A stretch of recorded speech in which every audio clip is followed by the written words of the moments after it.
Hello, this is Virgil Labrador, Editor-in-Chief of Satellite Markets and Research, and we're here in Washington, D.C. at the Satellite 2013 at the Xiplink booth with Jack Waters. He's the President and CEO of Xiplink. It's a Canada-based bandwidth optimization company.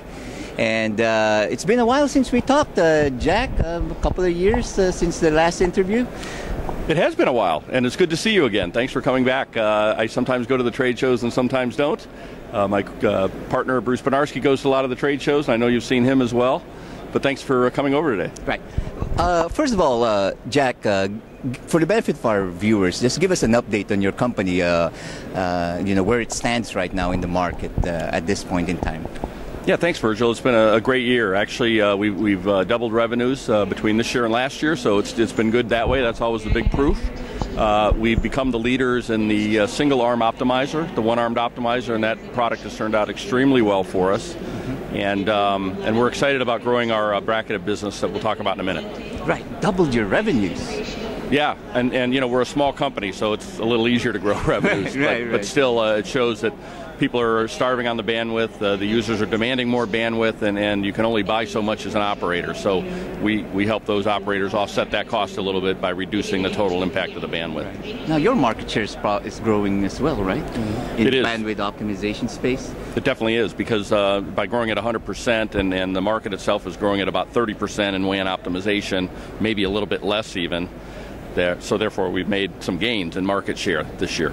Great, yeah, and there was a few players who also dropped out of the field.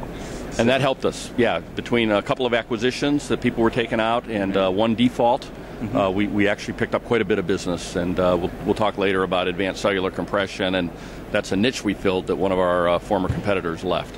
Okay, talk about that, Jack, and then also talk about why you're here at the show and what are you showcasing here.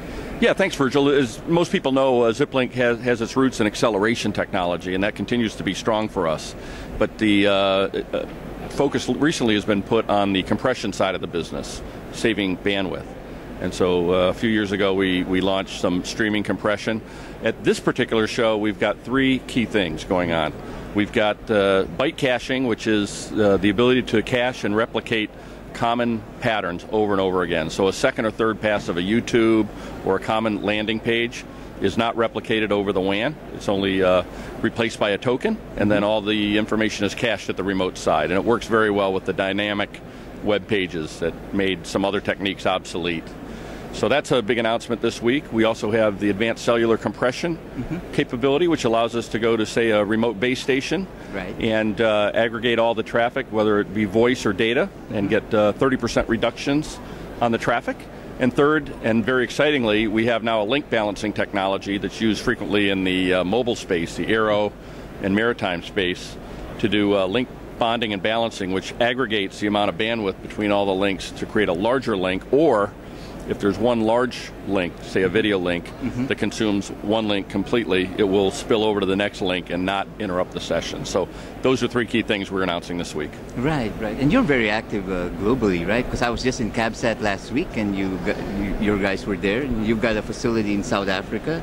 That's right. Yeah. So talk about the markets, the global markets. So which are the markets that have been strong for you guys? Yeah, it's interesting. I think traditionally, Europe has always been strong, and for us, Asia has been strong. And over the last 12 months, America and LATAM, North America and LATAM have been extremely strong for us. And I think that's fueled a lot of the actual growth. We still do very, very well in Asia, and then Europe, Africa is coming along pretty well. We have some new accounts there. We look forward to bigger growth in those areas next year.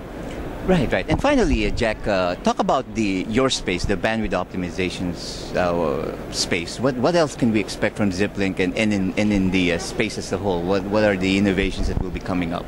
Yeah, that's a good question. I think there's a couple things to remember about compression technologies, and one is that if the traffic is encrypted, you can't compress it. Right. And so one of the negative things is we're seeing more and more encrypted traffic. Right. Facebook and such is now being encrypted, so we can't act on that. But on the plus side, we're doing things with content management. There's an explosion of video on the internet, and the operators have to manage it. So we'll be announcing a little bit later this year some video optimization tools you can include in the one-armed optimizer that would allow you to manage the actual content flow. So it's not so much compression, but it's managing all those flows. And then, of course, we'll keep working on better compression algorithms all the time. Well, thank you very much, Jack. Great, Virgil. Thanks for your time. And wish you a good rest of the show. And for all of you viewers out there, for all the news and information in the global satellite industry, you always have Satellite Markets and Research at www.satellitemarkets.com. Thank you. Thank you.